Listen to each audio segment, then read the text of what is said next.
பரமஹம்சரின் தியான சத்சங்கம்.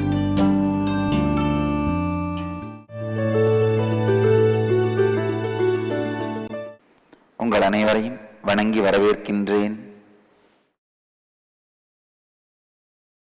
இன்றைய நித்திய சத்சங்கத்தின் தலைப்பு தத்துவங்களை சத்தியமாக்கல். வாழ்க்கை முழுவதிலும் நாம் விரும்பினாலும் விரும்பாவிட்டாலும்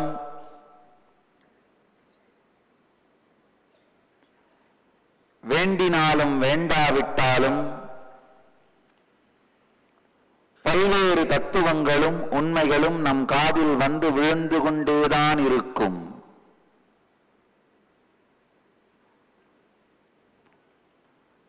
மார்கழி மாதமானால் திருவம்பாவையும் திருவாசகமும் ஊர்கோவில் ஒலிப்பெருக்கியிலிருந்து காதில் வந்து விழுந்துதான் தீரும். ஆடி மாதமானால் அம்மன் ஆலயத்திலிருந்து பக்தி பாடல்கள் வந்து காதுகளில் விழுந்துதான் தீரும்.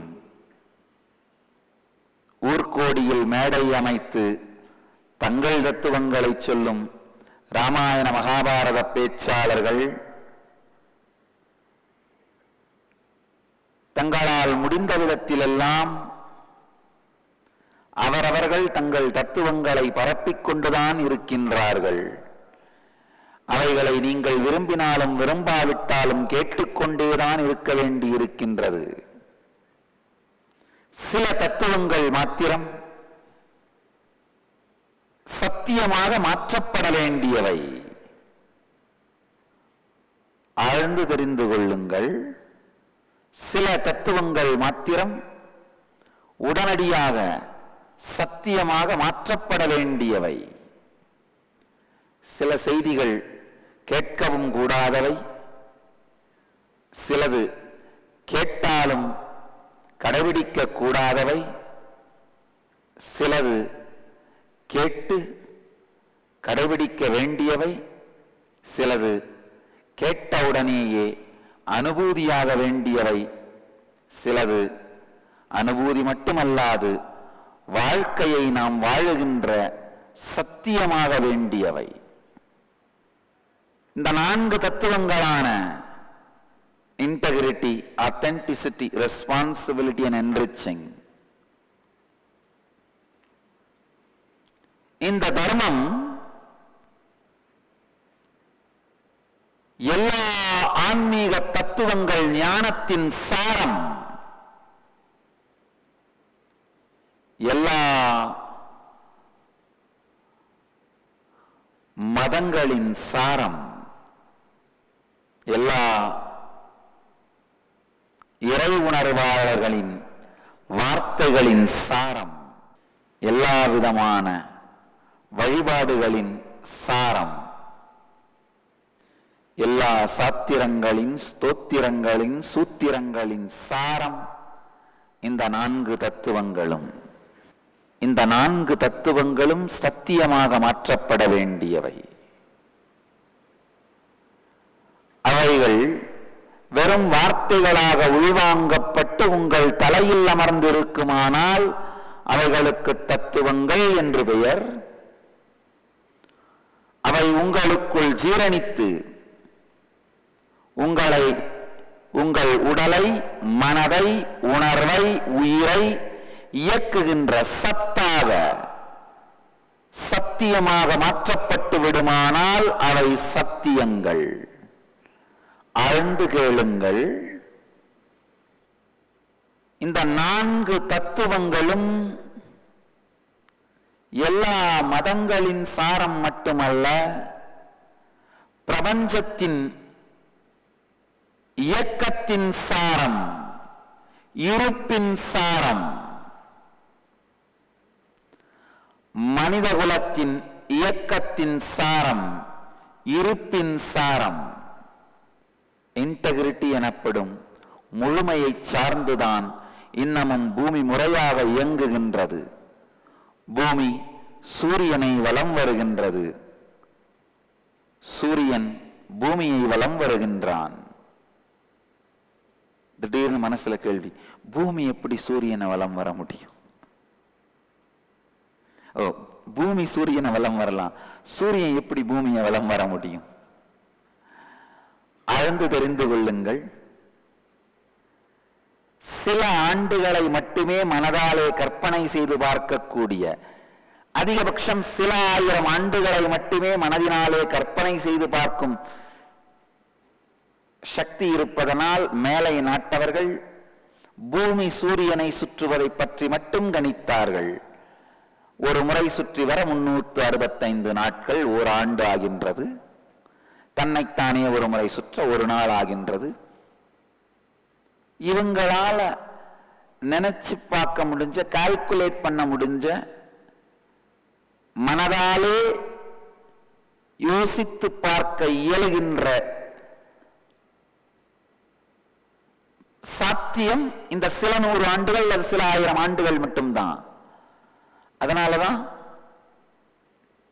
பூமி சூரியனை சுற்றுவதை பற்றி மட்டுமே யோசித்தார்கள்.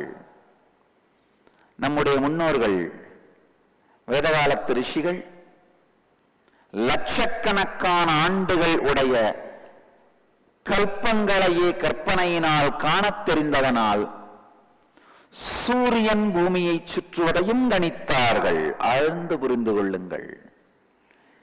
சூரியன் இருக்கின்றது, சூரியனை பூமி சுற்றி வருகின்றது, நமக்கு எல்லோருக்கும் தெரியும். ஆனால் இந்த மொத்த சூரியன், சூரியனை சுற்றி இருக்கும் கிரகங்கள், இந்த மொத்த கேலக்சி பால்வழி அமைப்பே வேறு ஏதோ ஒரு பொருளை சுற்றி வந்து கொண்டிருக்கின்றது. வேறு ஏதோ ஒன்றை மையமாக வைத்து சுற்றி வந்து கொண்டிருக்கின்றது எனும்போது நிச்சயமாக பல லட்சக்கணக்கான ஆண்டுகள் யோசித்து பார்த்தோமானால் சூரியனும் பூமியை சுற்றுகின்றது. ஆழ்ந்து யோசியுங்கள். ஆழ்ந்து சிந்தித்தால் மட்டுமே புரியக்கூடியது. ஆழ்ந்து புரிந்து கொள்ளுங்கள். இது சூரியன், இது பூமி. பூமி சூரியனை சுற்றி வருவதை சாதாரண மேம்போக்கான மேலை நாட்டு அறிவியலில் நாமும் படிக்கின்றோம். இது சில ஆண்டுகள், ஒரு முறை சுற்றி வர ஓராண்டு ஆகின்றது. நம்முடைய மனத்தாலே சில ஆண்டுகளை மட்டும்தான் கணிக்க முடியும் என்பதனால் இந்த பூமி சூரியனை சுற்றுகின்ற இதை ஏற்றுக்கொள்ள முடிகின்றது, பாடமாக படிக்க முடிகின்றது. ஆனால் நாம் மறந்துவிட்டோம், இந்த மொத்த அமைப்புமே வேறு ஏதோ ஒன்றை மையமாக வைத்து சுற்றி கொண்டிருக்கின்றது. சூரியனும் சூரியனை சார்ந்திருக்கின்ற பால்வழியில் இருக்கும் எல்லா கிரகங்களும் பிரபஞ்ச மையத்தை சுற்றி வந்து கொண்டிருக்கின்றன எனும்போது சில லட்சம் ஆண்டுகளுக்குள் சூரியன் தன்னை சுற்றி வந்து கொண்டிருக்கும் பூமியை ஒரு முறை சுற்றி வந்து விடுகின்றான். ஆழ்ந்து சிந்தித்தீர்களானால் இந்த உண்மை புரியும். ஆழமாக சிந்தியுங்கள். இது போன்ற ஆழமான சத்தியங்களை சிந்திக்கும் பொழுது நமக்குள் இன்டெகிரிட்டி எனப்படும் முழுமை நிலை உருவாவதற்கான உணர்வு, அவேர்னஸ் உருவாக துவங்குகிறது.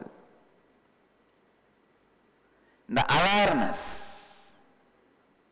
நாம் நமக்குள்ளேயே சொல்லிக் கொள்ளுகின்ற, கொடுத்துக் கொள்ளுகின்ற வாக்குறுதிகளை, வார்த்தைகளை உணர்வோடு அவேர்னஸோட பார்க்கணும்னா ஆழமான சிந்தனைகள் உருவாகும் பொழுதும் ஆழமான சிந்தனைகளை நடத்துகின்ற, சிந்திக்கின்ற, தொடர்ந்து அவைகளை ஆழ்ந்து சிந்திக்கின்ற திறமை வரும்பொழுதுதான் நிகழ்கின்றது. நம்ம எல்லாருக்கும் இருக்கிற மிகப்பெரிய பிரச்சனை என்னன்னா, ஒரு விஷயத்தை சில நிமிடங்களுக்கு மேல தொடர்ந்து சிந்திக்கிற அளவுக்கு பொறுமையோ அமைதியோ உணர்வோ இருப்பதில்லை. 2 நிமிஷம் ஆன உடனே இதெல்லாம் எதுக்குப்பா, விடப்பா, அடுத்த வேலையை கவனிக்கலாம், தவிர்த்து விடுதல். ஒரு காமனான மனிதனுக்கு, சராசரியான மனிதனுக்கு ஆழமாக சிந்திக்கின்ற திறன் வராமல் வைத்துக் கொள்வதிலேயே பெரும்பாலான நேரத்தில் அரசியல்வாதிகளின் சக்தி செலவு செய்யப்படுகிறது. நீங்க கொஞ்சம் ஆழமா சிந்திக்க ஆரம்பிச்சிட்டீங்கன்னா, கொஞ்சம் ஆழமா உங்களுக்குள்ள சிந்தனை போக துவங்குமானால், வாழ்க்கையின் பல விஷயங்களை பற்றி ஆழமான கேள்விகளை உங்களுக்கு உள்ளும் உணர்வீர்கள், வெளியிலும் கேட்பீர்கள். ஆழ்ந்து புரிந்து கொள்ளுங்கள். உங்க வாழ்க்கையில பாத்தீங்கன்னா பல நேரத்தில் உங்களுக்கு ஏற்படுற அந்த கியூரியாசிட்டி, எதையாவது ஒன்றத்தை நீங்க பார்த்து உடனே ஏற்படுற கியூரியாசிட்டி, இது எப்படி பூமி தவறாம சூரியனை சுத்தி வருது, எப்படி ஒரே ஒரு தூண் இவ்வளவு பெரிய பாலத்தை தாங்கி நிக்குது. வாழ்க்கையில பல விஷயங்களை பார்க்கும் பொழுது கியூரியாசிட்டி வரும். இந்த கியூரியாசிட்டி வரும் பொழுது தொடர்ந்து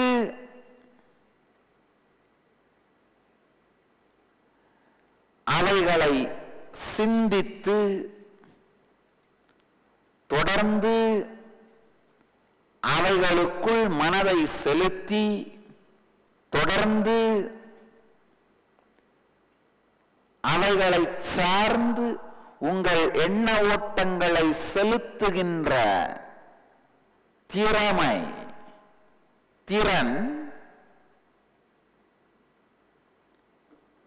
உங்களுக்குள் சம்பூர்த்தி, முழுமைத்தன்மையை கொண்டு வருவதற்கு மிகவும் அவசியமான ஒன்று. இப்ப நான் ஒரு தத்துவத்தை விளக்க முயற்சித்தேன். பூமி மாத்திரம் சூரியனை சுற்றி வரவில்லை, சூரியனும் பூமியை சுற்றுகிறதுன்னு எடுத்த உடனே நம்ம மனசுல இதனப்பா முட்டாள்தனமான, இதெல்லாம் என் புக்ல சொல்லல, நான் 12வது வரைக்கும் படிச்சிருக்கேன், என் புக்ல இதெல்லாம் இல்லவே இல்லை, இதோ சொல்றாரு விடுப்பா.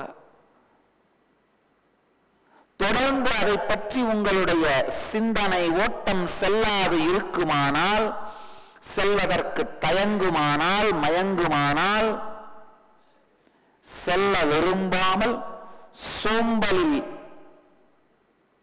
விழுமானால், உங்களுக்குள் முழுமைத்தன்மை வருவது சாத்தியமில்லை.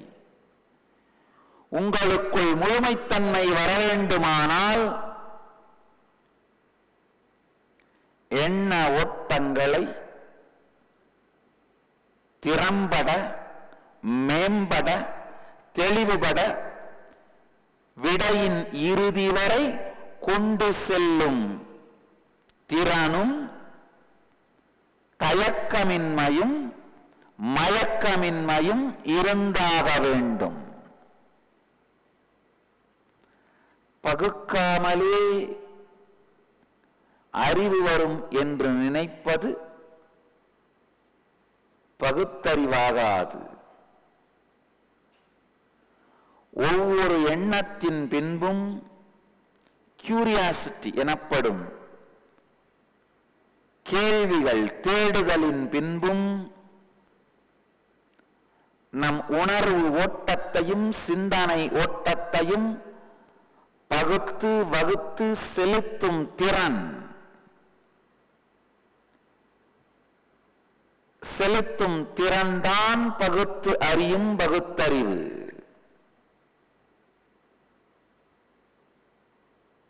நம்முடைய என்டர்டெயின்மெண்ட் இண்டஸ்ட்ரி ஆகட்டும்,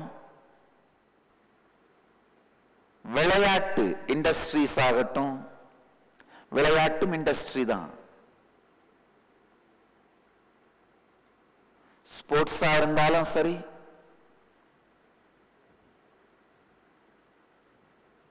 என்டர்டெயின்மெண்ட் இண்டஸ்ட்ரியா இருந்தாலும் சரி, இது எல்லாமே உங்களை வாழ்க்கையில் ஒரு மேம்போக்காகவே வைத்திருப்பதற்கான போதை. ஆழ்ந்து புரிஞ்சுக்குங்கயா. சோஷியலி அக்செப்டட் போதை, அவ்வளவுதான். தொடர்ந்து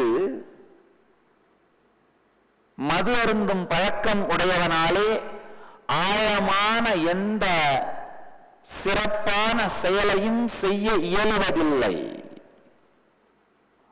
ஆழ்ந்து தெரிந்து கொள்ளுங்கள். ஒரு வாரத்திற்கு 4 முறை மது அருந்துகின்றவன் என்றால் அவனை நீங்கள் மனிதன் என்று நிச்சயமாக ஏற்றுக்கொண்டு எந்த பெரிய பொறுப்பையும் ஒப்படைக்க இயலாது. அது அந்த நபர் மீதான குற்றம்னு நான் சொல்ல விரும்பல. அவருடைய மூளைக்கு எந்த மிகப்பெரிய பொறுப்பையும் ஏற்றுக்கொள்ளுகின்ற சக்தி, திறன்,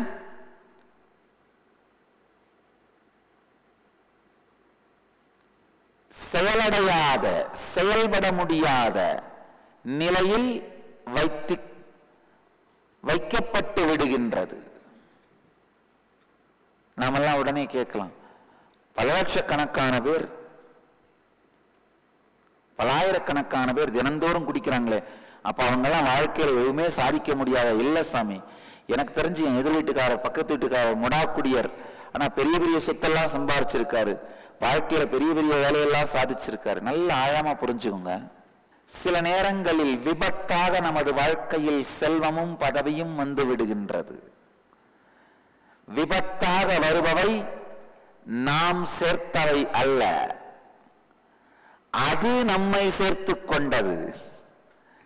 நாம் பொறுப்பெடுத்து சேர்த்தவை மட்டும்தான் நாம் சேர்த்தவை. வாரத்திற்கு 4 முறை மது அருந்தும் பழக்கம் உடையவர்களுக்கு மிகப்பெரிய பொறுப்புகளை ஏற்று அதை நிஜமாக்குகின்ற மூளை பாகம் இயங்குவதில்லை.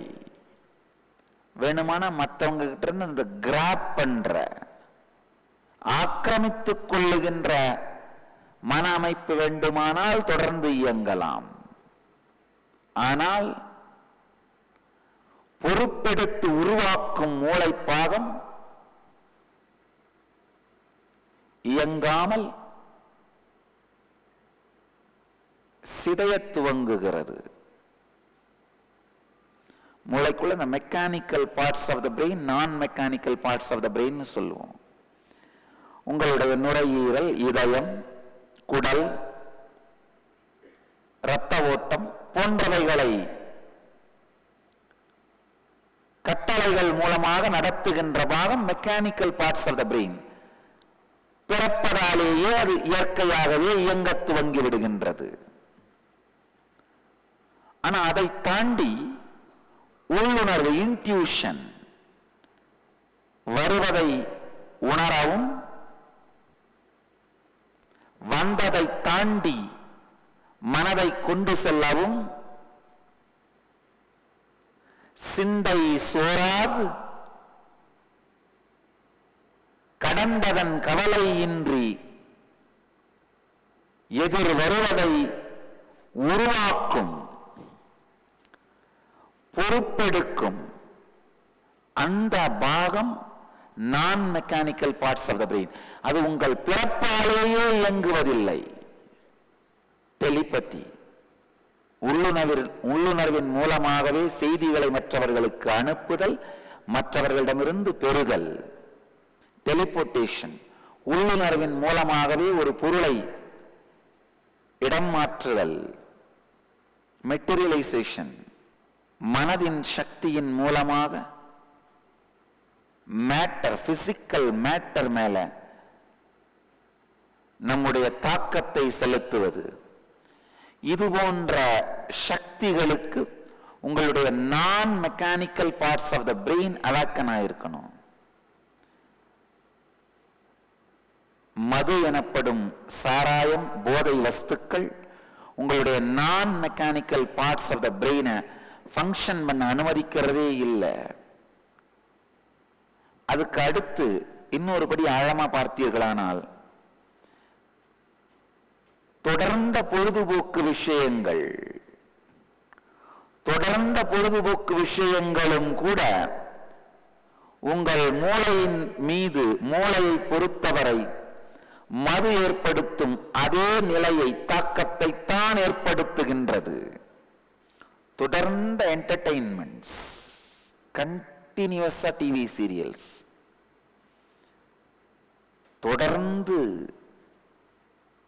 சினிமாக்கள், தொடர்ந்து நமக்குள் ஆழமான சிந்தனைகளை ஏற்படுத்துவதற்கு நேரத்தை செலவிடாமல், அல்லது சிந்தனை பண்ண ஆரம்பிச்சாலே கவலைப்படுறது மட்டுமே மன அமைப்பா மாத்திக்கிறதுனால கவலையை மறந்து இருக்கலாம்பான்னு பொழுதுபோக்குக்கு போக ஆரம்பிச்சிடுறது. கொடுமை என்னன்னா,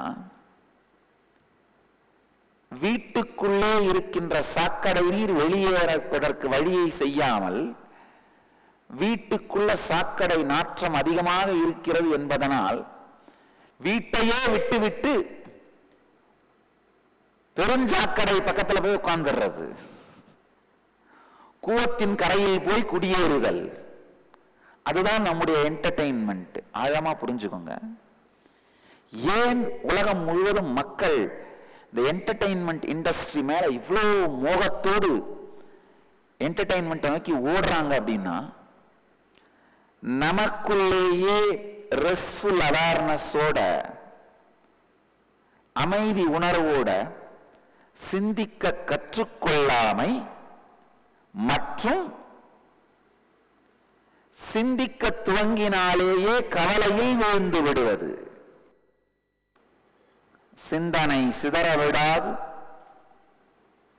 ஸ்ரத்தையோடு கேளுங்கள். உங்களுக்கு உள் நீங்களே அமர்ந்தாலே ஆழமான சிந்தனைகளுக்குள் செல்லுகின்ற திறன் இல்லாதவர்களாக இருப்பதனால் கவலைப்படுகின்ற எண்ண ஓட்டத்திலேயே, இயற்கையிலேயே விழுந்து விடுகின்றீர்கள். அதனாலதான் வெளியில ஒரு என்டர்டெயின்மெண்ட் இல்லாம இருக்க முடியறதில்ல. பரபரன்னு இருக்கிறது. எதை பார்த்தாலும் கவலை, எதை பற்றி சிந்தித்தாலும் கவலை. இல்லாத போபியாஸ் எல்லாம் புதுசா கண்டுபிடிக்கிறார்கள். ஏல இருந்து இசட் வரைக்கும் 2000 போபியாஸ் இருக்கு. இதை பார்த்தா பயம், அதை பார்த்தா பயம், அதை பார்த்தா பயம், அதை பார்த்தா பயம். என் ஆசிரமத்தில் சன்னியாசினியா ஒரு அம்மா இருந்தது. அந்த அம்மாவுக்கு ஏதாவது ஒரு ஊருக்கு போகணும்னா பயம். டொரண்டோ போகணும்னு சொன்னா அதுக்கே தெரியாம பயம். அடி வயிற்றிலிருந்து பயம். ஏன் பயம்னு எதுக்கே தெரியாது. அந்த ஊருக்கு போறதுல என்ன பிரச்சனை? அதுக்கப்புறமா அதோட நிக்கல, அந்த பேட்டனை உடைக்காததுனால அதுக்கப்புறம் இன்னொரு ஊருக்கு போறது. சேலம் போச்சனாலும் பயம். ஒரு விஷயத்தை பற்றிய போபியோ ஆரம்பிச்சிருச்சுன்னா அந்த போபியோ எல்லாத்து மேலேயும் வந்துகிட்டே இருக்கும். அந்த பயம், இந்த பயத்தை உடைக்கவில்லை என்றால் பெரிய கொடுமை என்னன்னா, அந்த பயம் மற்ற எல்லாத்து மேலேயும் வர ஆரம்பிச்சிடும். அதே மாதிரி ஒரு முறை ஒரு நாள் நீங்க தனியா உட்கார்ந்தா கவலைப்பட்டு ரொம்ப டிப்ரெஷனா இருக்குன்னு சினிமாவுக்கு போக ஆரம்பிச்சிங்க, இல்ல டிவி பார்க்க ஆரம்பிச்சிங்கன்னா அதோடு தனிமையிலே இனிமை காணுகின்ற சுதந்திரத்தை இழந்தீர்கள். அதுக்கு பிறகு இதுவேதான் பேட்டனா மாறும். நமக்குள்ள அமருவதற்கான சக்தி, திறன் உங்களுடைய மிகப்பெரிய வாழ்க்கை முன்னேற்றத்தை உருவாக்கும். உங்களுக்குள் கவலைப்படாமல், பயப்படாமல், உங்கள் உணர்வோடு அமர்ந்து உங்களால் சிந்திக்க முடிந்தால் உங்களுடைய குண்டலினி சக்தி விழிப்படைந்துவிடும். வேற வெளியில எந்த என்டர்டெயின்மெண்ட்டும் இல்லாம உங்களோட நீங்க ரிலாக்ஸ்டா ரெஸ்ட்ஃபுல் அவேர்னஸோட கவலை வராது, டிப்ரெஷன் வராது சில மணி நேரம் அமர முடியுமானால் உங்களுடைய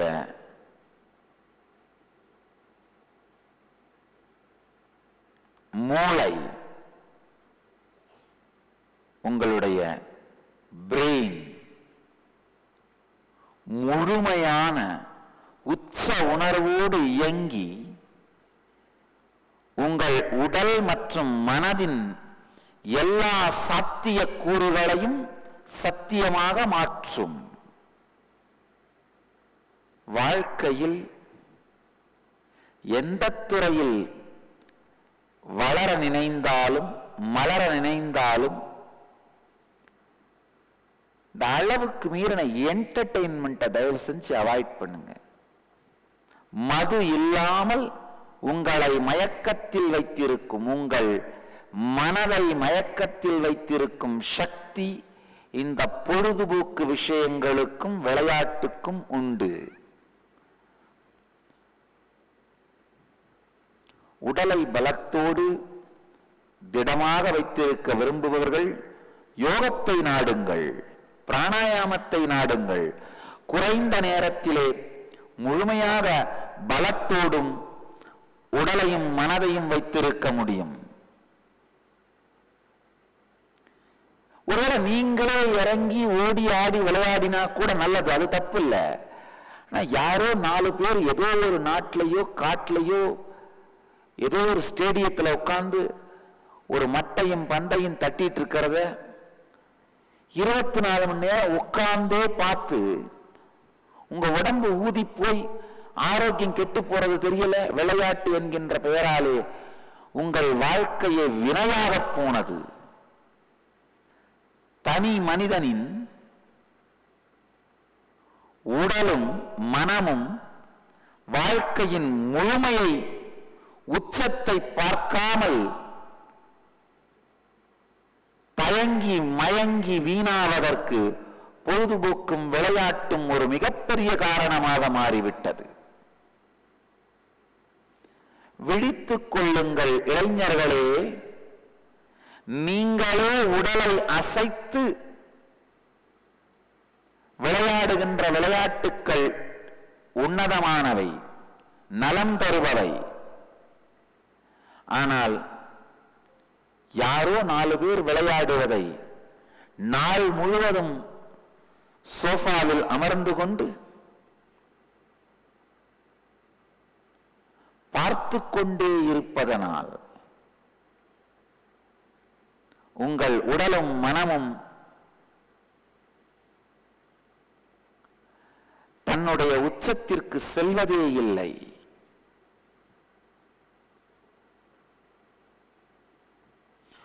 உங்களுக்குள் நீங்களே நிம்மதியோடு அமர்ந்து சிந்திக்க இயலாத காரணத்தால் பொழுதுபோக்கிலும் மற்றவைகளிலும் உங்கள் பொழுதை போக்க துவங்கும் பொழுது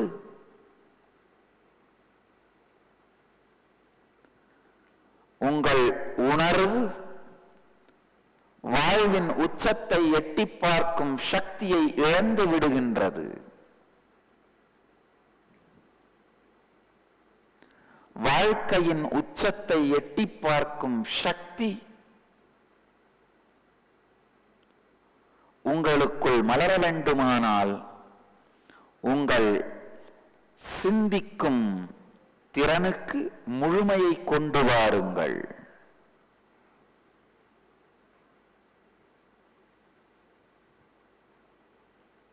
உங்களுக்கும்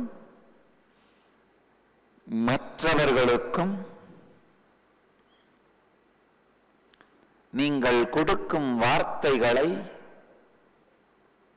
வாழ்க்கையாக நினைந்து நிறைவேற்ற துவங்குங்கள். அப்ப என்ன ஆகும்? உங்களுக்கும் உங்களை சுற்றி இருப்பவர்களுக்கும் கொடுக்கும் வார்த்தைகளை வாழ்க்கையாய் நினைந்து நிஜமாக்குதல். அப்ப என்ன ஆகும்னா, ஒவ்வொரு வார்த்தையை உங்களுக்கு நீங்களே கொடுக்கிறதுக்கு முன்பும் அவேர்னஸோட சிந்திப்பீங்க. ஏன்னா இந்த வார்த்தை எனக்கு நானே கொடுத்துக்கிட்டா நிஜமாக்கி ஆகணும்னு அவேர்னஸோட யோசிப்பீங்க.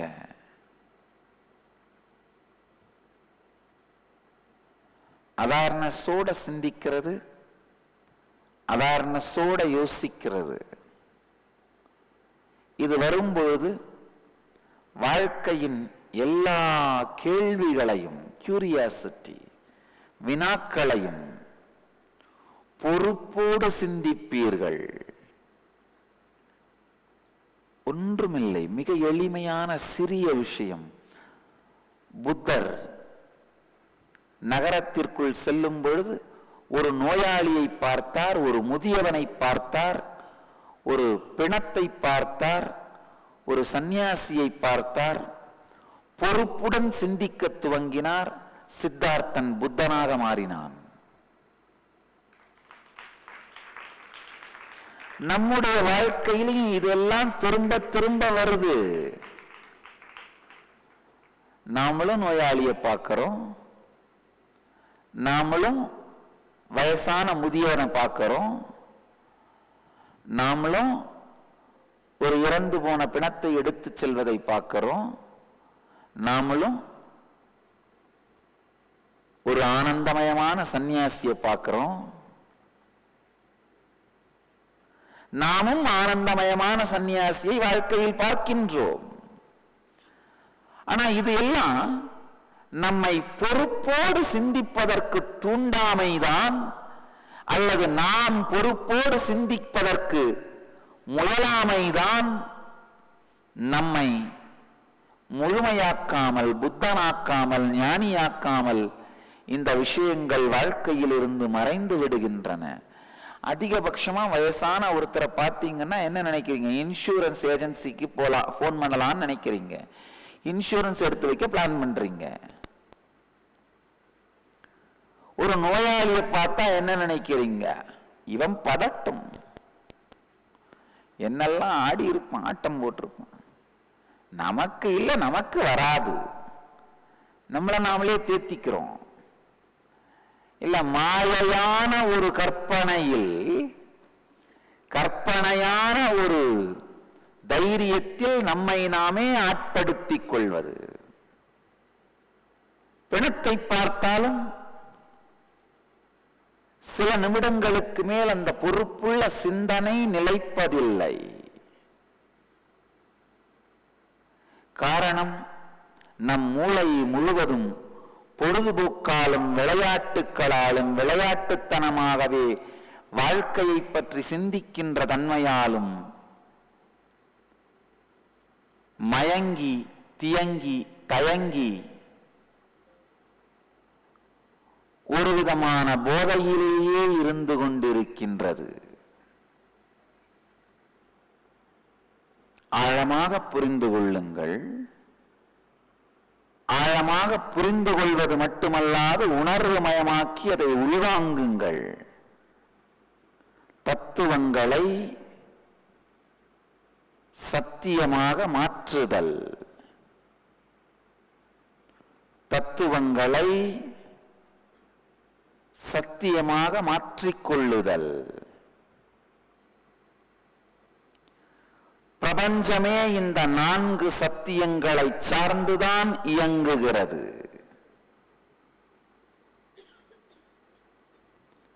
அவைகளை தினந்தோறும் உங்களை இயக்குகின்ற உணர்வாக மாற்றிக்கொள்ளுங்கள், உணர்வின் பாகமாக மாற்றிக்கொள்ளுங்கள்.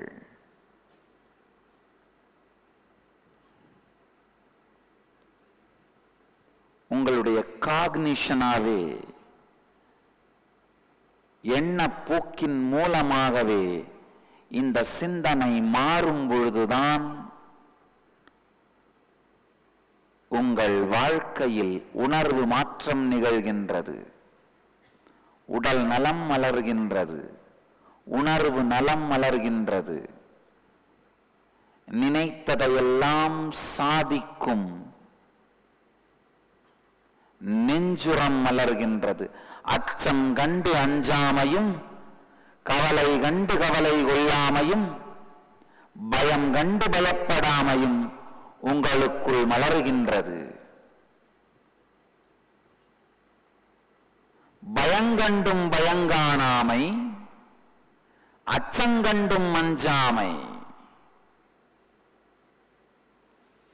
அச்சங்கண்டும் அஞ்சாமை உணர்வின் உறுதி. அச்சங்கண்டும் அஞ்சாமைங்கிற உணர்வு உறுதி, பயங்கண்டும் பயங்காணாமை என்கின்ற உயிரின் உறுதி தத்துவங்களை சார்ந்து உங்கள் சிந்தனை இயங்கும் பொழுதுதான் நிகழ்கின்றது. இந்த கருத்துக்கள் உங்களுடைய பயோ மெமரியா, மசில் மெமரியா, உணர்வின் நினைவாக, நினைவின் உணர்வாக, தசைநார்களிலே பதிந்திருக்கும் நினைவாக மாறிவிட வேண்டும். மூளையில் மட்டுமல்ல, சிந்தையில் மட்டுமல்ல, உடலுக்குள்ளேயே இது ஊறி கரைந்திட வேண்டும். உண்மையில் யோகமும் கிரியைகளும் இந்த சத்தியங்களை உங்களுடைய வாழ்க்கையின் பாகமாக மாற்றும். கடந்த காலத்தை பற்றி கவலைப்படாத, எதிர்காலத்தை பற்றி சிந்தனை செய், இதெல்லாம் நம்ம எல்லாருமே சின்ன வயசுல இருந்தே கேட்டிருக்கிறோம். ஆனா இதை அனுபவமாக எப்படி மாற்றிக்கொள்வது? சத்தியமாக தத்துவ நிலையில் மூளைக்கு மட்டும் தெரிஞ்சா அது தத்துவம். உங்கள் வாழ்க்கையில் அதை நீங்கள் வாழ்வீர்களானால் சத்தியம். மூளைக்கு மட்டுமே தெரிந்த இந்த உண்மைகளை வாழ்க்கையாக எப்படி மாற்றிக்கொள்வது, அனுபவமாக எப்படி மாற்றிக்கொள்வது?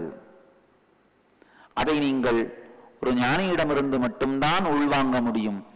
தியானத்தின் மூலமாக மட்டும்தான் உள்வாங்க முடியும். உங்கள் கடந்த காலத்திற்கு எதிர்காலம் இல்லை. அது இறந்த காலம், இறந்துவிட்ட காலம். அதேபோல் உங்கள் எதிர்காலத்தின் மீதும் கடந்த காலத்தின் சாயலை திணிக்காதீர்கள். பிணத்தை கட்டிக்கொண்டு வாழ முடியாது. கடந்த காலத்தை கட்டிக்கொண்டு எதிர்காலத்தை உருவாக்க முடியாது. இது எல்லாமே நாம படிச்சதுதான். ஆனா இது அனுபவமாக மாற வேண்டியதுதான் இப்பொழுது நாம் செய்ய வேண்டியது. நாளையும் நாளை மறுநாளும் பெங்களூர் தியான பீடத்தில் நடக்கும் நித்திய தியான யோகம் இந்த 4 தத்துவங்களை உங்களுடைய நரம்பின் பாகமாக, எலும்பு மஜ்ஜையின் பாகமாக, மசில் மெமரியோட பாகமா, பயோ மெமரியோட பாகமாக மாற்றுவதற்கான நிகழ்வு. முறையான யோகம் மற்றும் கிரியைகளின் மூலமாக உங்கள் குண்டலினி சக்தியை வெளிப்படையச் செய்து நஞ்சு படிந்த கல் மனத்தை, நஞ்சு படிந்த நெஞ்சை பஞ்சாய் மாற்றி பஞ்சை நூலாக்கி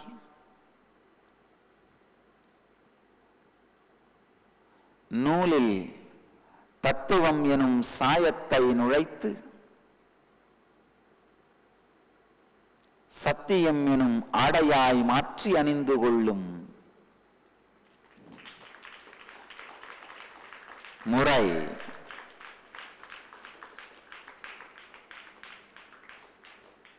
இந்த தத்துவங்களை, இந்த சத்தியங்களை உங்களுடைய உயிர் உணர்வின் பாகமாக மாற்றுவதற்கான வகுப்பு தான் இந்த நித்திய தியான யோகம்.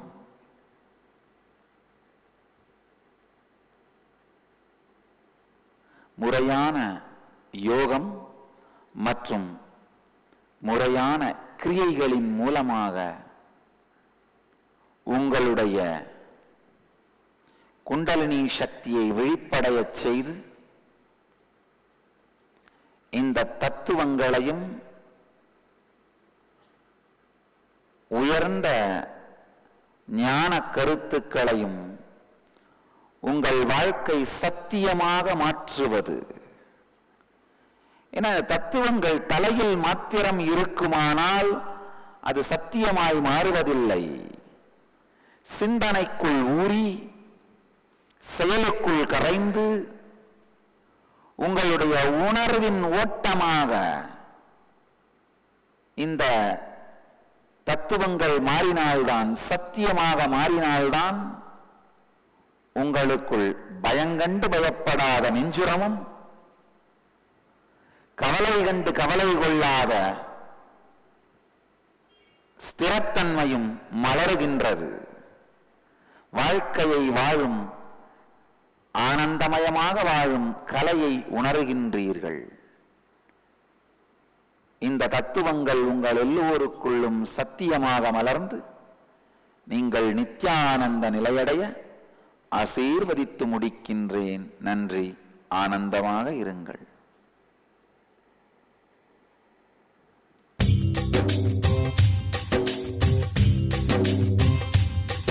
ஜீவன் முக்தி பிரதம் தேவம். பரமஹம்ச நித்யானந்தர் ஓர் வாழும் அவதார புருஷர். பிறப்பிலிருந்தே ஞான சக்தியை வெளிப்படுத்திய பிறவி யோகி. தமிழ், ஆங்கிலம், Telugu, Kannada, Malayalam, Hindi, Sanskrit, Gujarati, Oriya, Bengali, Marathi, French, Malay, Braille, Hebrew, Slovak, Croatian, Polish, Portuguese, Italy, German, Danish, Spanish, ரஷ்ய மொழி, சீன மொழி போன்ற 26 சர்வதேச மொழிகளில் 500க்கும் மேற்பட்ட புத்தகங்களை அருளியிருக்கும் அரிய எழுத்தாளர். 10,000 மணி நேரத்திற்கும் மேல் ஞான கருத்துக்களை மொழிந்துள்ள அரிய பேச்சாளர். லட்சக்கணக்கானவர்களுக்கு அன்னதானம், இலவச மருத்துவ வசதி, கல்வி உதவி, மேலும் உலகம் முழுவதிலும் 140க்கும் மேற்பட்ட இடங்களில் பள்ளிகள், ஆசிரமங்கள், ஆலயங்கள் மற்றும் மருத்துவமனைகள் அமைத்து ஒப்பற்ற சேவை செய்து வரும் சமூக சேவகர். லட்சக்கணக்கானவர்களுக்கு தலைவலி முதல் கேன்சர் வரை தனது தியான சக்தியால் தீர்த்து வைத்த தியான சிகிச்சையாளர். கோடிக்கணக்கான மக்களுக்கு உடல் நலம், மனவளம் ஆகியவற்றிற்கான கிரியைகளை வகுத்து தரும் கிரியா யோகி. கோடிக்கணக்கான மக்களுக்கு வாழ்வியல் பிரச்சனைகளுக்கான தீர்வுகளை தந்த வாழும் ஞானி. இந்தியாவில் பெங்களூரு, ஹைதராபாத், திருவண்ணாமலை, சேலம் மற்றும் அமெரிக்காவில் Los Angeles, San Jose, Seattle, Toronto, Ohio, Oklahoma, Phoenix, Saint Louis, Brazil, Paris, Guadeloupe, Dallas, New York, New Jersey, Atlanta, Calgary, Vancouver போன்ற நகரங்களில் வைதீக ஆலயங்களையும், மலேசியா, சிங்கப்பூர் போன்ற 154க்கும் மேற்பட்ட நாடுகளில் தியான மையங்களையும் ஆசிரம கிளைகளையும் இயக்கி நடத்தி வரும் உலகளாவிய நித்யானந்த தியானபீட ஆன்மீக இயக்கத்தின் நிறுவனர். 1 கோடிக்கும் மேற்பட்ட சீடர்களால் ஆத்மார்த்தமாக பின்பற்றப்படும் ஞான குரு. தீட்சையின் மூலம் சக்தி பரிமாற்றத்தை நிகழ்த்தும் அவதார சக்தி. பாரம்பரிய யோகக்கலையை ஆயிரக்கணக்கான யோக மையங்கள் மூலம் உலகமெங்கும் எடுத்துச் சென்ற நவீன கால யோகி. லட்சக்கணக்கான மக்களுக்கு குண்டலினி சக்தியை உயிர்ப்பித்து அஷ்ட சித்திகளை அருளும் அஷ்டமா சித்திதாயகன். லட்சக்கணக்கான இளைஞர்களின் எதிர்காலத்திற்கு வழிகாட்டியாய் திகழும் ஒரே இளம் குரு. உலகிலேயே இணையதளத்தின் மூலம் அதிகமாக பார்க்கப்படும் ஆன்மீக குரு. அரசியல் துறையிலும் ஊடகத்துறையிலும் ஊடுருவியிருக்கும் நாத்திக ரவுடி கும்பல்களால் தொடுக்கப்பட்ட மத தாக்குதலையும் தாண்டி ஒப்பற்று ஒளிரும் ஆன்மீக ஒளி. பரமஹம்ச நித்யானந்தர் அவர்கள் உலகின் மிக பழமையான இந்து மதத்தின் முதுகெலும்பாக விளங்கும் மகா நிர்வாணி பீடத்தின் 1008 ஸ்ரீ மகாமண்டலேஸ்வரராக முடிசூட்டப்பட்டுள்ளார். அசைக்க இயலாத என்றென்றும் நிலைத்திருக்கும் ஞான கல்ப விருட்சம். வந்தே வாக்கியமநாதீதம் நித்யானந்தாய ஸ்வாகதம். ஜீவன் முக்தி பிரதம் தேவம் க்ஷமாபூர்ணம் ஜகத்குரும் वन्दे परमहंसाख्यं नित्यानन्दाय स्वागतं जीवन्मुक्तिप्रदं देवं क्षमापूर्णं जगद्गुरुं वन्दे परमहंसाख्यं नित्यानन्दाय स्वागतम् உங்கள் எல்லோரையும் நித்யானந்தத்தில் நிறைந்து, நித்யானந்தத்தில் மலர்ந்து, நித்யானந்தத்தில் கரைந்து, நித்யானந்தமாகிட ஆசீர்வதிக்கின்றேன். நன்றி. ஆனந்தமாக இருங்கள். நித்யானந்த தியான பீட்டம், நித்யானந்த நகர், பிடதி, பெங்களூரு. Phone 08027279999 www.nityananda.org